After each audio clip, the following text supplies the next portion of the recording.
Digital technologies can certainly deliver greater efficiencies, and that can mean reducing costs for business.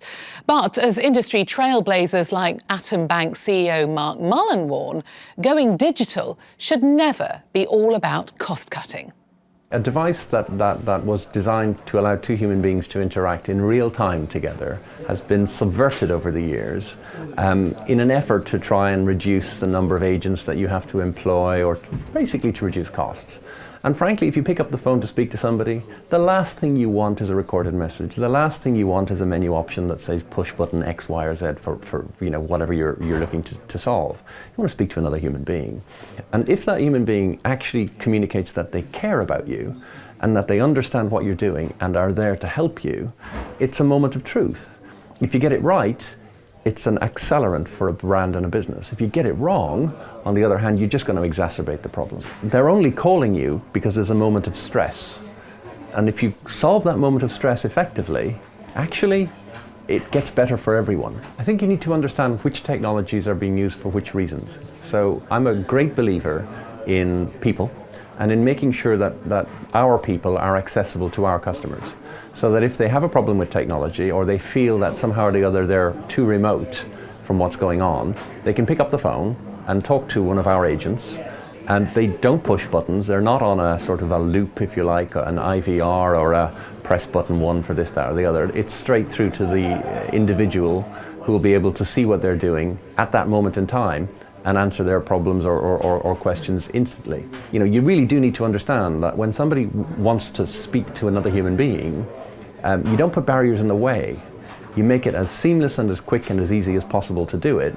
And if you do it, you'll actually create greater satisfaction. The standard setters are not telephone companies or energy companies or banks or building societies. And that standard there begins to inform expectations for all sorts of other industries.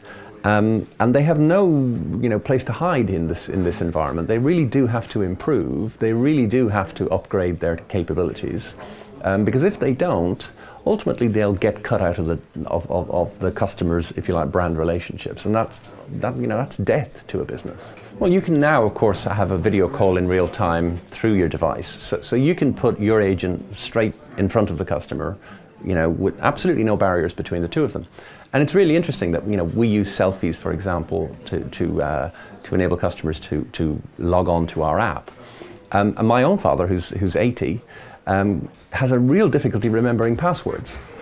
And that's not surprising, because it's almost as though my industry has set out to make them as complex and difficult to navigate as possible. So the idea that you can't forget your own face, and therefore you're always going to be able to gain access to your bank simply because we've used biometrics, is massively compelling for an older generation, because it's just another thing that they don't have to remember and that they can't lose. It's incredibly important that you have accurate information, that the information is current and up to date, and that it's presented well. And for that, of course, you need data management and analytics capabilities to underpin your business. But here's the thing. I think people are distrustful of organizations that gather their data. There isn't a benign intent. If I'm gathering all this information about you, then what am I going to do with it? And so I think you've got to strike a balance between holding only what you need to hold and then doing only what you've been given permission to do, so that the customer is not being manipulated by the fact that you've got their transaction records, and the customer is calling the shots and determining how their, if you like, experience of service really works. So I don't think it's quite so straightforward, because everyone's talking about data now. We can get all this data, we can aggregate it, we can do really clever things. And my question is, for whose benefit? For whose benefit are you doing it? Are you really serving your customer better, or do you just want to flog them something else? And if you get it right, I think you can actually enrich a customer experience. If you get it wrong, you're going to get into a position where you sell them the wrong things. You earn trust. You can't claim it. You can't sort of turn up and say, trust us because we're a bank, or trust us because we're new, or because we claim we're good. You've actually got to walk the talk, as it were, and you've got to prove it. But equally, customers are now more empowered. So you've got technologies that can strip adverts out of emails. You've got blocking software.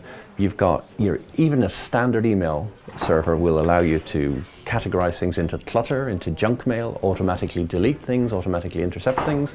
So random or what used to be described as carpet bombing customers with information or stuff or offers, increasingly is going to become more and more difficult. I think that's a great thing.